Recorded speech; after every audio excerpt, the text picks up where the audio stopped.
నిలబడ్డాడు పేదవాడు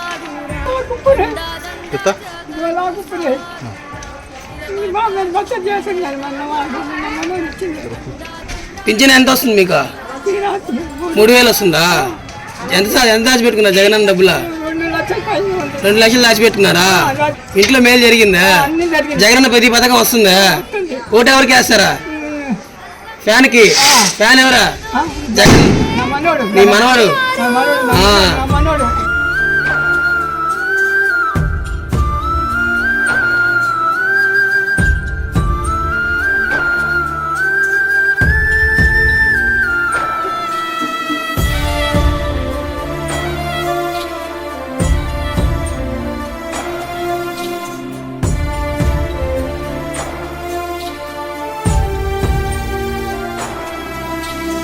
ప్రసన్నను మంచి మెజారిటీతో, గొప్ప మెజారిటీతో గెలిపించవలసిందిగా సవినయంగా మీ అందరినీ కూడా ప్రార్థిస్తా ఉన్నాను.